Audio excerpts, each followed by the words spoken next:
Estamos aqui com o professor Eider para conversar um pouquinho sobre, além das plataformas de implante, o material que a gente vai decidir em cima desse implante. Tem laboratório próprio, é um cirurgião de mão cheia aqui, especialista, e estava comentando um pouquinho, né, dessa união de você ser um bom protesista e um bom cirurgião. Há vários ganhos nisso, mas a realidade às vezes não é essa dentro do consultório. Alguma questão que você acha importante a gente falar aqui para esse dentista que às vezes deixa delegar muito essa parte protética? Bom dia. Então, assim, o que acontece, né? Isso daí hoje já deixou de ser, como a gente estava conversando aqui nos bastidores, deixou um pouco de ser esse tabu, né? Hoje em dia tudo é muito digital, a informação está na palma da mão, mas a gente ainda olha muito, a gente ainda percebe muito no dia a dia, nos cursos, a gente dá aula em curso, então a gente olha muito isso, que não tem essa conexão, né, dentista e laboratório. Então, assim, o laboratório vai lá, ele recebe um modelo, né, vamos falar assim da forma tradicional, como lá pra gente ainda acontece muito. A era digital tem, ainda é um pouco inacessível, mas tem. Então o dia a dia é mesmo tradicional. Aí o laboratório recebe o modelo, né, e aí o dentista vai lá e manda, sei lá, fazer uma prótese cor tal. Certo. Escala de cor. Cor tal. A3. Aí o cara pega um modelo, olha lá e fala, tá, ele vai fazer. Mas ele não sabe se o paciente é homem, se é mulher, se é jovem, se é idoso, se ele quer um dente caracterizado, se ele quer o básico, né? Então aí o laboratório vai lá, faz, não dá certo, aí o dentista volta. Não, mas não foi isso que eu pedi, mas você mandou para mim só isso aqui. Aí o laboratório vai lá e ele faz o que... Então, assim, essa comunicação hoje a gente sente que eu vejo que ainda tem muito a disso melhorar. daí. O digital melhorou muito essa comunicação, porque a gente às vezes já manda ali algumas questões, mas às vezes fica muito fechado mesmo. Você fala, ele vai saber. Nós dentistas às vezes pensamos que o protético, não, ele vai saber que é o A3, que eu quero incisar o mais A1. A gente anotava muito antes também, né? Terço médio, A2, cervical, A3. Isso ainda funciona? Tem muito, né? Só que, assim, como eu havia falado, né? Como eu havia dito, às vezes até mesmo por desconhecimento do cirurgião dentista, que eu acho isso um erro, uma falha muito grande, né, na nossa prática de ensino, na nossa metodologia de ensino lá, desde a graduação. Perfeito. Porque essa interação, não existe um incentivo. Você tem cadeira de tudo na faculdade, mas você não sabe como é que funciona um laboratório, por exemplo. Você nunca visitou. E aí o dentista vai lá, ele é recém-formado, ele sai, ele vai procurar uma graduação, ele vai começar a trabalhar, mas ele não entende o que é uma porcelana, ele não entende o que é um dissilicato, ele não sabe quantos milímetros ele tem que deixar ali, enfim. Então, essa interação aí hoje, a gente percebe várias falhas, né? Isso daí dificulta um pouquinho esse trânsito. O fluxo digital, em contrapartida, ele simplifica essa comunicação, em certo ponto. O laboratório vai lá em São Luís, por exemplo, né? Tem alguns laboratórios lá que eles vão no teu consultório, e aí escaneia, e aí ele já faz lá um corpo de prova, ou ele já te manda um videozinho lá do Exocad, né? Gostei. A fresadora vai lá, faz, e você parafusa, você cimenta, enfim, isso aí facilitou um pouco mais. Mas quando você vai para a raiz mesmo, o laboratório raiz é grego para muita gente. Você acha que a gente ganharia tempo, nós dentistas, passando pelo menos um dia com vocês lá, vendo como é a manobra de um laboratório? Você acha que isso é ganhar tempo num futuro, numa odontologia melhor? Ou você acha que com o fluxo isso não é mais algo pontual aqui? Eu acho que a gente tem que separar isso daí, né?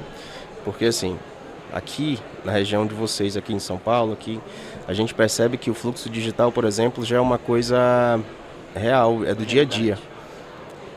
Pra gente lá, existe, mas não é uma coisa do dia a dia. Então, acho que você tem que adequar os perfis. Então, eu acho que vale a pena, sim, se você tem acesso ao fluxo digital, se é uma coisa do dia a dia, você é um recém-formado, vá lá conhecer como é que é, Vai olhar lá o pessoal programando, fazendo, desenhando os dentes, ver como é que uma fresadora trabalha, sei lá, se interessa em saber como que é feito a zircônia, né? Ela não chega bonitinha ali, maquiada, ela é sinterizada, ele tem que tirar, ele tem que dar acabamento, depois ele vai dar aquele brilho, que é chamado de glaze, né? Enfim. E aí, e você que não tem esse fluxo digital no dia a dia, vai conhecer como é que é um laboratório tradicional, né? Modelo de gesso, como é que ele prepara os modelos e tudo, aplica a cerâmica, estratifica a metalocerâmica, por exemplo, né? O IMEX, como é que ele prensa, como é que é feito aquilo ali. Então, eu acho que você tem que entender o cenário que você vive, né? E eu acho que vale muito a pena você conhecer ali aquela matéria-prima que você recebe, saber de onde que vem, como que aquilo ali é feito. Que estamos vendendo algo, né? Propagando algo que às vezes nem sabe como que é feito lá atrás. Eu acho que até uma dica para os protéticos de convidar esse dentista que às vezes faz a prospecção. Sim. De, pô, primeira coisa, vem passar um dia comigo. Eu acho que poderia ser uma dica incrível. Porque às vezes o recém-formado, raramente ele vai falar, pô, eu quero ir. Às vezes fica até com vergonha. Como que eu vou? A casa é dele? Então, às vezes, essa prospecção de protético aqui em São Paulo acontece muito. Manda uma carta com os valores, às vezes manda até presente. Ó, eu quero ser o seu aliado aí do consultório. Tá, mas às vezes um convite desse cara, vem fazer uma imersão totalmente sem custo comigo aqui. Cara, eu acho que isso ia ser bem enriquecedor. Não sei se você concorda com essa questão. Eu acho que é por aí. Porque assim, tem muita gente que fala, né? Ah, o protético, ele é um dentista frustrado. Ele queria fazer odonto, mas não conseguiu, virou protético. Isso não existe. Não é por aí. Se ele é protético é porque ele gosta, porque ele se identificou, se o outro é dentista. E não necessariamente isso daí não precisa ser um conflito ali, não precisa existir isso daí. Na verdade, são dois braços ali que precisam trabalhar juntos. E essa interação, esse conhecimento, né, eu acho que é super válido. Porque realmente os dentistas às vezes põem a culpa no protético, né, em muitas questões. Tudo é culpa do laboratório. Se veio errado, não é culpa da moldagem, não é porque ele deixou a moldagem lá em cima uma semana, lembrou do paciente, o paciente falou, doutor, cadê meu trabalho? Opa, tá no laboratório. Vai vazar depois de uma semana, 2 semanas, né, dá uma alteração, aí volta lá do laboratório, do jeito que ele recebeu, deu errado, culpa do laboratório. Né? Então ele não sabe que aquele material precisa de um tempo para maturar, para você poder fazer modelo de gesso, blá, blá, blá, entendeu? Mesmo com fluxo, então é interessante a gente trazer essa intimidade mais ainda para o dentista e para o protético. Claro, eu acho que sim, até porque hoje você fala de fresadora. Antigamente, para fazer uma metalocerâmica, por exemplo, né? Antigamente não, hoje em dia é o mesmo processo. Você vai lá, você faz um coping, pega o modelo de gesso, faz um coping, desse coping você faz de cera, você coloca ele num anel para derreter aquela cera no fogo, depois você vai lá, bota no negócio para derreter um metal, esse metal vai para uma centrífuga, ela gira, pula naquele metal, depois você tira aquele gesso todo, vai trabalhar no metal, várias camadas de porcelana opaco, até você chegar àquele cor ideal, aquele dentinho. E a fresadora, por exemplo, ela mudou isso tudo, né? Então assim, é um scanner, aí vai 2 broquinhas lá, ela vai lá, faz o dente. Mas só que se não tiver o fator humano, aquele dente ele não ganha vida. Ele fica opaco, ele não ganha cor, né? Então, de qualquer forma, precisa do fator humano ali. E eu acho que, de um jeito ou de outro, eu acho que é super interessante essa interação aí, clínico e laboratorial. Atrás de um bom dentista tem que ter um bom protético. Não dá pra gente fazer tudo sozinho também. Mesmo com essa tecnologia que vem para nos ajudar, é um braço direito ali indispensável. Tem que ter. Eu acho que o meu pai, né, ele é protético até hoje, então isso já vem de muito tempo. E eu tenho a oportunidade de, às vezes, o meu pai, coincidido, ele tá lá em São Luís, porque meu pai hoje ele não mora em São Luís, ele mora em Barreirinhas, que é onde ficam os Lençóis Maranhenses, famoso. E aí eu atendo lá também.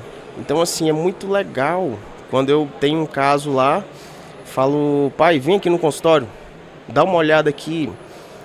pra gente ver como que a gente vai fazer essa maquiagem aqui, sabe, um protocolo que mistura ali um protocolo inferior com uma prótese total superior. Então ele vai lá, ele olha, é dente tal, vamos fazer assim, o que tu acha de fazer isso? Pô, tá legal.